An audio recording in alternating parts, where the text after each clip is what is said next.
Hello, good afternoon, everyone. It looks like we are live, and I just have to say, I'm incredibly excited to discuss with you all things building your career capital. Today's session, I'll be joined by my lovely colleague and fellow moderator today, and we have an extraordinary lineup of panelists who are going to give you some highly valuable information, all things building your career capital. We know we've got some students in the audience, and we hope that you will be able to take this valuable information and apply it to your lives. I am here today representing the University of Delaware. I specifically work in the Career Center on the Career Access and Equity team, and I am directly focused on assuring that students who come from underrepresented, minority, limited income, and first generation backgrounds have access to career preparation activities and opportunities. Our initiative is all about removing those barriers to career access and success so that you can build your life now and for your future successfully. And so today we'll be hearing from our excellent panelists. You'll hear from Frank Frisbee, Kenny Holmes, Nasir Williams, and Olatilewa Adatule. He likes to go by T. And then we'll go ahead and ask some questions so that you can hear from our panelists about their lived experiences in career development. Hopefully, you'll be able to take something with you that you can apply today. I stand by the saying that it's not about what you know, it's what you do with what you know. So take notes on today's session, write things down, and once you have learned the information, think about how you can then translate that information and apply it to your career journey and the pathway forward. Again, we're so excited to begin this conversation and talk with you a little bit more. And without further ado, I will pass it over to my colleague, Brianna. Thank you, Chantel, and hello, everyone. Welcome to today's panel. My name is Brianna Warren, and I am Chantel's colleague here at the University of Delaware's Career Center. We are a part of a great new initiative called the Career Access and Mobility Initiative, and on my side, I mainly interact with our employers, alumni, and other professionals to help remove barriers to career readiness and access for historically minoritized, underrepresented students, limited income, and first generation students, as Chantel said. So Chantel gave a fantastic overview. So without further ado, let's get into the panel and welcome our guests.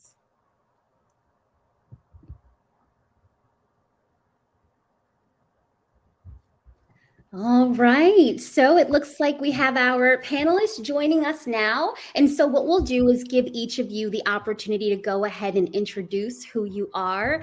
We'll start with Kenny, we'll head over to T, then Frank, and then Nasir. Guys, go ahead and take it away. Thank you, Chantel. Good afternoon, everybody. My name is Kenny Holmes. I am the director for the Student Support Services here at the University of Delaware. We do all things support for students who identify as either first generation, low income, or have a documented disability. So we do a host of different initiatives and things like that to help students. We work with both Chantel and Brianna, with our program. And I'm extremely excited to be here. Thank you all for the Global Summit, the second annual. So I'm excited to, be a part of and drop some jewels, hopefully, and y'all can learn something from it. So I'll pass it off to Frank. Well, I could go next if you don't mind. Okay. So my name is Olatilewa Adatule. As Chantal had mentioned, my nickname is T. I'm currently an associate at McKinsey & Company, where we do management consulting work for various Fortune 500 companies. I have a bachelor's and master's in chemical engineering, went on to go work at a nuclear power plant for about 9 years before going on to get my MBA at the Warren School of Business. And I'm happy to be here. Thank you, everybody, for the opportunity to speak with you guys. Hey everybody, my name is Frank Frisbee. I'm a software engineer, or AI and software engineer. I went to University of Delaware as an undergrad, and I started out as civil engineering. Quickly switched when I went to Carnegie Mellon to grad school. and pretty much who I am.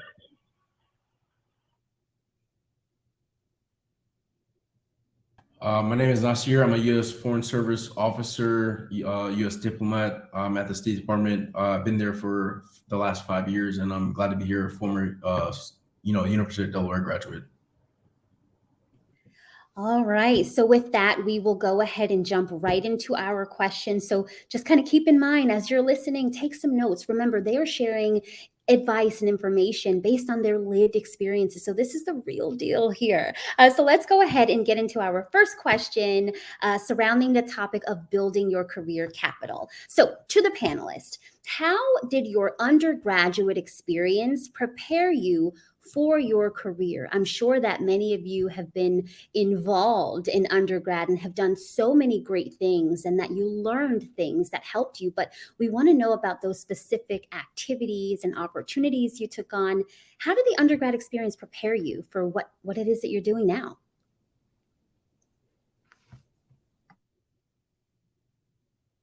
I can go first. One of the, like, I'll bring it back. And when I first started, at Millersville, I went to Millersville University out in PA with land of horse and buggy, a lot of Amish and all that good stuff out there. And I was one of those students where I wasn't involved. All I did was go to the gym and, go to the residence halls and kind of just, take naps after classes and things like that. So once I kind of started to expand my network and meet different people who weren't from Philly, where I'm from, and just kind of got involved. And one of the things that kind of really stirred my career, which I didn't even know was a career. I didn't even know you can have a career in higher education and things like that. But I worked with a summer bridge program.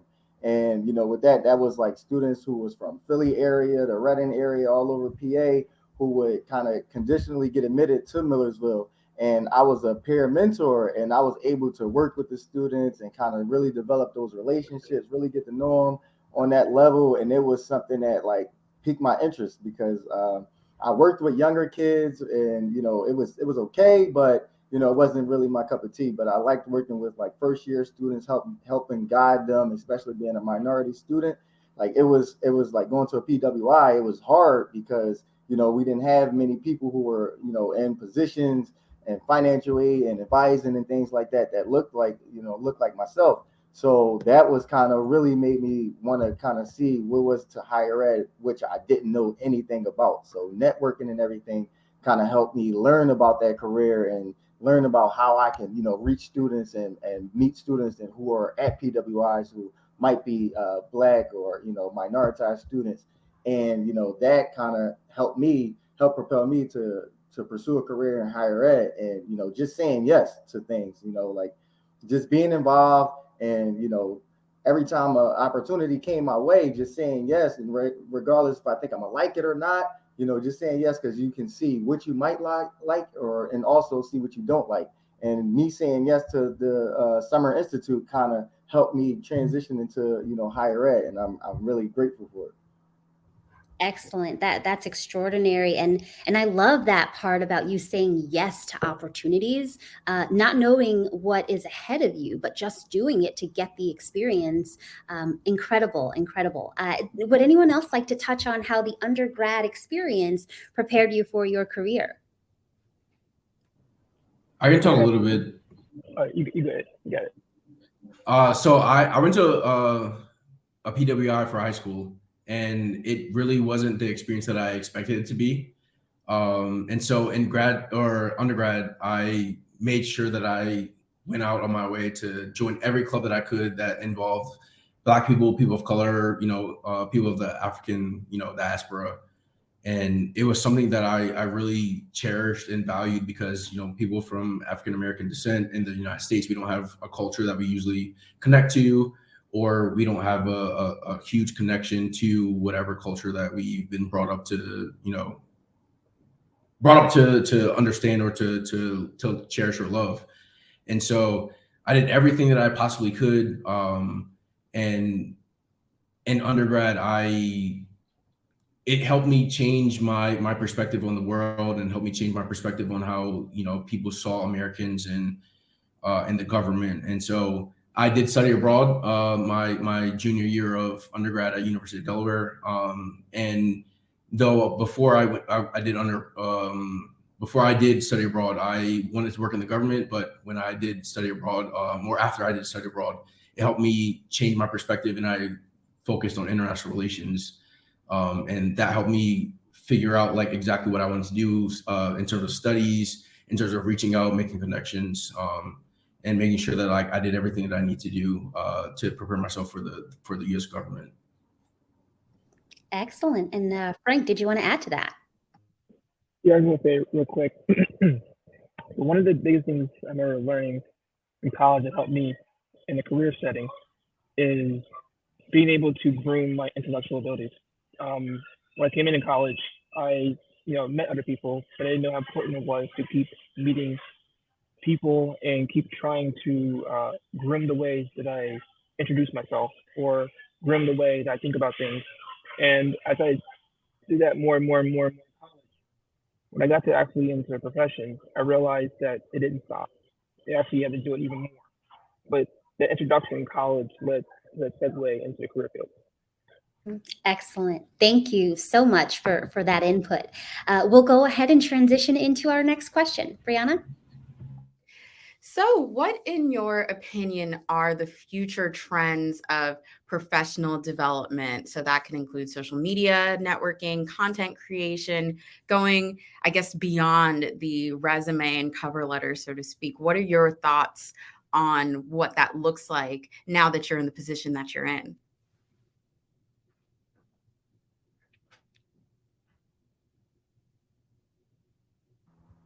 For me, working with students, working with first generation students, low income students, students with disabilities. For me, it's like meeting students where they are. So like TikTok is like one of the huge things that we're trying to adapt, to our program. And just seeing like how many students are coming out of our program and graduating and going into all different types of positions, like fully remote positions, advertising, nutrition, and like not having to get dressed up, how you would think, the traditional way, you got to have your blazer and all that good stuff. Students are dressing similar to, a regular Thursday night, on a quad or whatever you want to call it from your campus. And they're finding jobs that's like really being created now. So I feel like the social media platform is huge. So if you're one of those people who's guilty of, being on social media, being on Instagram and all that good stuff, it's ways that you can capitalize on that and really make that, into a career, just creating content. So like, I feel like social media is definitely booming right now. So I have an opinion on this. So if you're in the working world and you're trying to understand the professional development, what I've told to students recently is utilize creating. So here's how I say it. Look at 5 companies you're gonna work for, right? Take an item that these 5 companies all do. And what I would say is build that particular thing, a prototype, some kind of valuable piece of object that they can see, and use social media, such as TikTok or whatever, and debut that work. Do it consistently, once a week, once a month, where students are able to see, or employers are able to see the work you've done. And if you do that a number of times, you'd be able to build not just a brand for yourself, but a reputation that you're proficient in doing this work. And a lot of times you beat out students who have 4.0. So we have a 3.5 and another student with a 4.0. But I see you have been creating these different versions or prototypes over and over and over. I'll choose you because I've seen that you've done it. You took the initiative to build whatever that thing is, or create whatever that is, and you were able to pick the dexterity to debut it in a way that others can see it. So you become highly valuable. That's what I would say.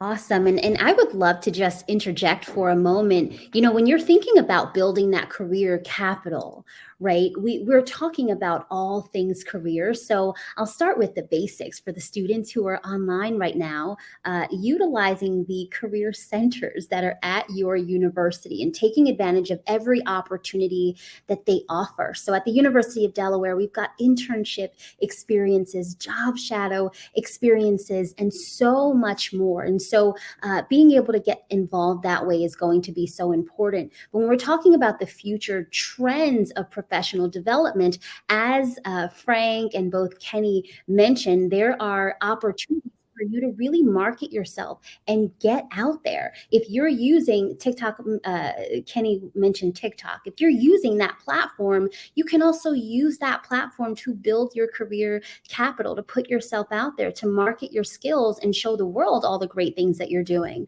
Something that I learned from Frank actually was about building that portfolio of content creation, right? And working on programs or projects and really displaying that and using that as your portfolio, so to speak. So definitely take advantage of those things. And I really appreciate your input with that information there. Chantel, just to add on to that, the beauty of having that online portfolio is that you can also not only employers or future business partners can see your content, but they can also see your progression, your growth. And I think that's very good to be able to track yourself where you are in comparison to yourself. Yeah, that's such a good one, T. You're so right. It makes me think about LinkedIn, right? I think students are at the stage where they're getting more and more comfortable with using LinkedIn, right? But you're listing the roles that you have taken on. You can see that progression, T, as you said.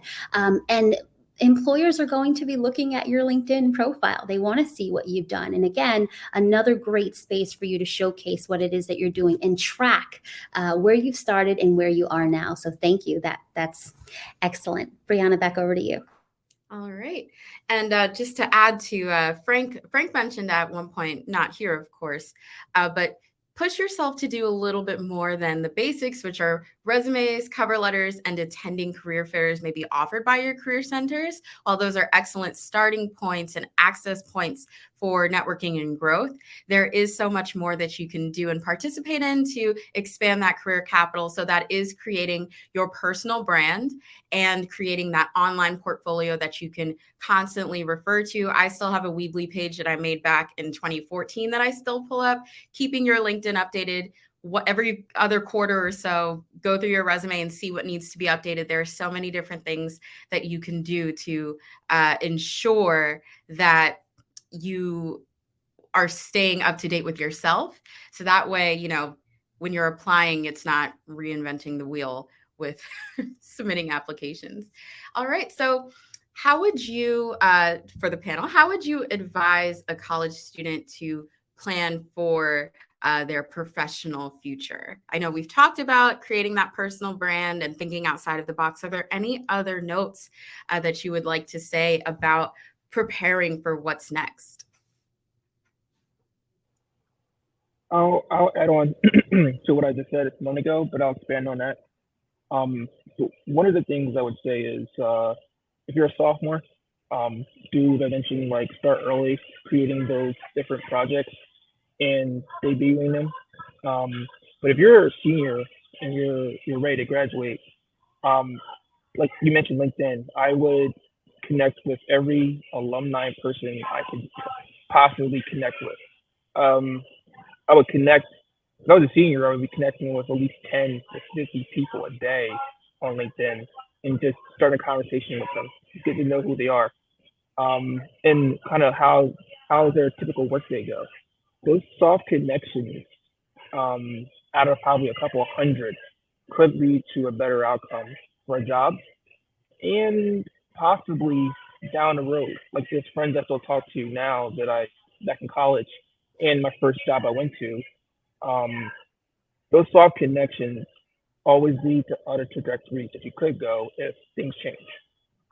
But soft connections are super important. I would be building that up continuously throughout my entire senior year.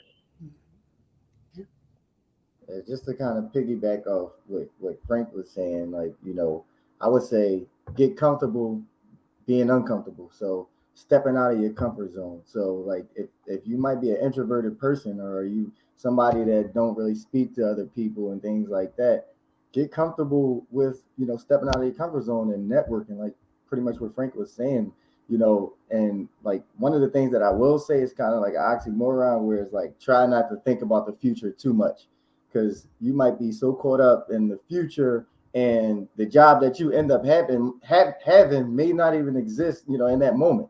So just live in the now and get comfortable being uncomfortable, living in the now, and just taking on those opportunities, that because you never know what that might lead to. And I know y'all probably heard the phrase, "It's not what you know, it's who you know." That could never be more true, because your hard skills could be something that gets you in the door, but those soft skills is what something that can get you into the next door, and have you expanding on your career and different things like that. So be comfortable being yourself. Be comfortable being yourself, but know how to step outside of whatever you're comfortable with, so that you can go to the next level. Because it might be something that you don't like doing at the moment, but you never know, that might lead to something that you might love. So just get comfortable being uncomfortable. That's what I would say. I agree with that wholeheartedly, Kenny. I'd like to add on to that if I can, right? I mean, you said it, right? Don't look towards the future too much, because to be honest, nobody knows what's happening in 15 years, 25 years from now, right? 3 years ago, nobody here knew a pandemic was coming, and we all had to pivot. So, with that being said, I like to tell my siblings and my cousins, you have to pick a struggle, right? And I wouldn't necessarily plan for that struggle, but I would prepare for that struggle or that challenge, whatever you want to call it. So take things in increments, separations in the preparation, right? So prepare, not necessarily plan, is what I was saying. All right, excellent. I mean, this is excellent stuff. I'm like taking notes myself here. So, you all talked a little bit just now in your advice to students about networking. So, I'm curious to know how you all have approached networking. So, Frank, you mentioned using LinkedIn and making those connections. I'd love to hear about, even more bits of advice that you can give to students about networking. How has it worked for you? What have you done? What are some gems that you have that you'd like to share? Um, well, as far as LinkedIn goes, it's a platform that people use now. It can change tomorrow, but when you connect with people and you build your profile on there, right? So for students who look for jobs, if you haven't found one yet that you're looking for, if you build your profile on LinkedIn to be reputable, seems like you're doing something, you seem proficient, you seem like you have some kind of background that people want. I use the example like Tinder, where it's like, you look, people might want to choose you as a person they might want to explore. Well, you have that, your inbox is filled up with people who want to talk to you, say, hey, you're playing in chat to talk about a new job or an offering. Some you may say no, some you may say let's talk, depending on what the deal is. But if you're not doing anything at all on LinkedIn, no, you don't show anything on there at all, they won't reach out to you. So, and you may have a good job right now. You may say, okay, no, I don't need it. But things change all the time. So keep those connections on LinkedIn and building out a good looking profile and actually interacting with other people on there will lead to you having a pretty good outcome in the future.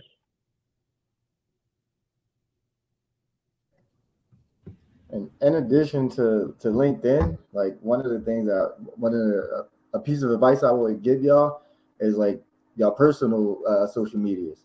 Be careful what you post on your personal social media, because you never know, you know, what type of employer who might be looking you up, and they can go back and think of and research things that you might have said or done. So just keep it professional. I'm not saying don't have fun, don't live life, don't have friends and all that good stuff, but just be careful what you put out there. Because even if you want to play for your college, you want to be on a sports team or whatever the case may be, your coaches and things like that, they monitoring your social media account. So just like I said, have fun, have that balance, but don't put out too much negative things on your social media, because people will be watching and looking you up. Thank you for that. I want to throw in a quick one. never underestimate the power of the informational interview.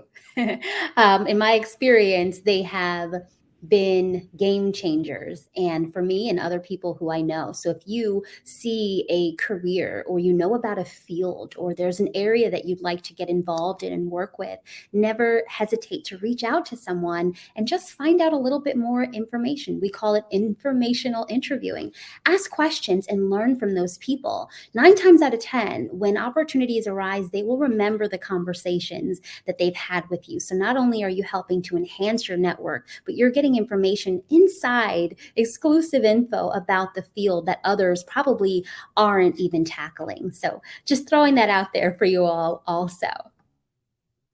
It looks like we can go ahead and transition into our final questions. And then, of course, we have an opportunity for Q&A from the audience. So we're excited to see if you all have any questions here. But let's go ahead and move into one of our final questions. And I actually would like to ask what you all think our audience members can do to make themselves be more marketable, right? So we talked about a lot of the things that they are going to take part in and various tasks that they can, start completing or thinking about. But when it comes time to get into those careers and stand out next to their fellow competitors, what are those specific things that they will have to do to make sure that they are more marketable?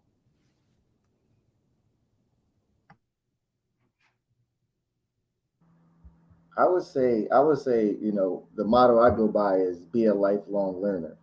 Like if you don't know the answer to something, express that. Be willing to learn, be willing to figure things out, because you're not gonna, like, when you first come out and you don't jump into your career, you're not gonna know everything.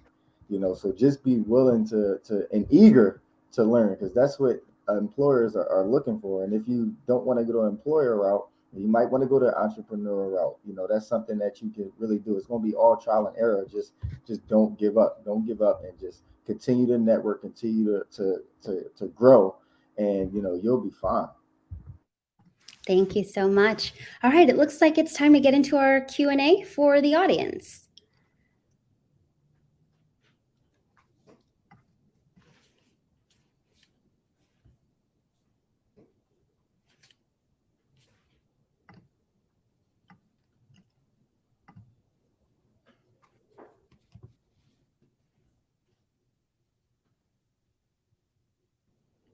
Okay, so we have a question for you all that asks, what is the first step you would recommend? So we talked about all things building your career capital. We want students to walk away from this having actionable steps that they can take immediately to start building that career capital.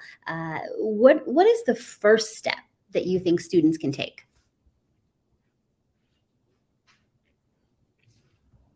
If I could speak a little bit, I think trying to get involved in as many things as possible. They might not necessarily be relevant to what you're trying to pursue in your career, but they, in some respect, might be relevant to something that you might do in your career. So, I did all kinds of things at UD, and though they might not have been relevant to the government, they helped me manage or prioritize or decide what made the most sense or what was more logical or what was more important. And so, trying to, do as many things as possible, given that, you have classes and other, commitments that you have to, pursue and commit to, allows you to become a bit more rounded and trying to pursue certain career paths, certain career responsibilities, duties, especially for the government. Everything might not necessarily be relevant, but it plays a role in something that you might want to pursue in the future. Excellent. Thank you so much. Do we have any more questions in the chat? Okay, how have you used your minority or disenfranchised background as career leverage? I could take this one. So when I decided to go on and pursue my MBA, again, as everybody's mentioned, I reached out to people via LinkedIn, reached into my network, and said, "Hey, what steps did you take to get to that point in your career and your background?" And stumbled upon through those conversations MLT, which is Management Leadership for Tomorrow. And Management Leadership for Tomorrow is a program that is set around the idea of supporting underrepresented minorities and women into top 25 business schools. So literally, our backgrounds, who we are as individuals, allows us to get that opportunity, learn from that experience, get the grooming process, right? Getting prepped for school, and they help you define and develop your story, because that's what a lot of these employers and schools want to see. They want to see, can you tell a story? Can you develop your story, right? Can you have an impactful story? So going through MLT definitely helped me shape that for me. Fantastic. All right. Well, it looks like we are at the point. Oh, Frank, I'm sorry. Oh, yeah. I want to say one thing. If this is one question to this. To the last question, I don't think that I've ever really used it. I'll be honest. In the past, if you do try to use your minority or your background, sometimes it has a really weird stain to it. So what I typically do is try to go above and beyond what's expected. So, because, we have a background, our minority background, sometimes it has a different kind of flavor in different environments, especially in tech. So typically, if the benchmark is, if everyone's doing, 80%, I'm gonna try to do 90%. And that's my leverage. Excellent. Excellent. Okay. If I can add a little bit, so the fellowship that I was in specifically from the United States Department of State, they were looking for people from minoritized or underrepresented backgrounds, and so not that specifically anything related to Black people or women or anything of that category mattered specifically, but you were able to use that to leverage yourself to become one of or a person in the foreign service, which helps the United States government in dictating policy and engaging with foreign governments, host governments, and so though I don't represent the United States government or any opinions of the United States government, that helped, or that it helps facilitate some kind of different perspective, different policy, different interaction with whatever country you can insert, and it helps provide a little bit more full and thoughtful information or background to any kind of conversation. Yeah. And if I can, Chantal, I'm sorry. I just want to add on. I'm not saying leverage your background as a way to slide into an opportunity. What I'm saying is it's a great way to connect with others that are from your background and help you groom take the right steps. Having that community that can help you get to that next level in your career. And just really quickly, I would add, if you're a minoritized student, be aware, like, don't feel like you're less than, like, have confidence, like, I'm not going to say that, you use it, but be aware that, people recognize that you are a Black or Latino or Indian American, anything under the sun, any minoritized group. Understand that, people, they want that diversity a lot of times when you enter in different buildings and things like that. And don't take offense to that. Don't take offense to that, but use it to get in the door. And then once you in the door, you can open up many doors for other people behind you. So however you get in, just get in and do what you have to do once you're in there. Perfect. Like I said, you all are receiving some valuable information here. I hope you're listening and learning and planning really to use these tools to the best of your ability so that you can also achieve success in your career endeavors. So it looks like we may have another question from our audience. Okay, so this question says, what are some ways I can use my friends, family to build my brand? I like this question. Yeah. I can answer, or I can start. Yeah.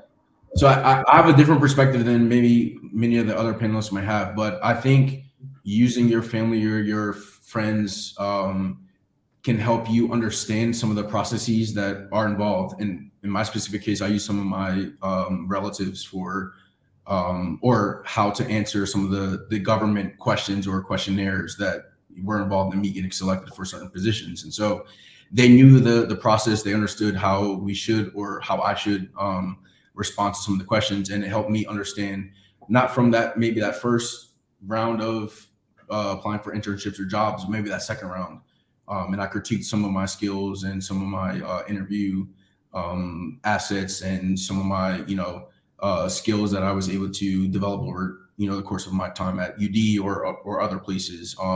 And so I wouldn't say just necessarily building your brand, but helping you understand how to navigate processes or applications or questionnaires or whatever that process might look for you. I wholeheartedly agree with you, Nasir. Leveraging your friends and family, any connection, right? When you coming out of undergrad right now, you guys are gonna leave with experiences, exposure. You're gonna leave it with connections, leadership experience. So those are the things that you're supposed to leverage. And those friends that you have right now are gonna be friends you may have. They're gonna be at your wedding, right? They're gonna be at your kids' sporting events, right? That's how I look at it. Those are the people that are going to be there to, again, help you groom yourself to be a better person. So keep those people around you. The good people, obviously, right? Use some discernment with that. Yeah, I will also say, understand the context of what each person is able to do. Like certain family members are good at certain things, and so are your friends. You realize the differences between them and what they're good for. And even like friends who are more associate level friends as well. You have some of those as well who are, it may not be one of your top level friends, but they're friends you talk to every now and then. Just the best thing you can do, in my opinion, to keep your brand up is just keep interacting with them. Every now and then they'll let you know about something that you didn't know about. Like in college, you typically forget about papers or you forget about certain things happening. You use your friends for that. Well, in the real world, it's kind of the same way. Those same friends will let you know something's going on you weren't aware of, and keep in contact with people consistently. I have a friend who has like a long spreadsheet of like 200 people he talked to at least once a year, a couple times a year, just to make sure he's keeping up with them. That alone could help with your brand. Excellent. Excellent. Thank you so much for your insight, your anecdotal experience, and just sharing all that you know to help those who are listening today learn how to build themselves and really enhance what they're doing currently, so that when they move out into the real world, they are ready and they're prepared. I really do think that you guys offered such valuable information. So thank you once again to each of you for being here today. Really, really great conversation.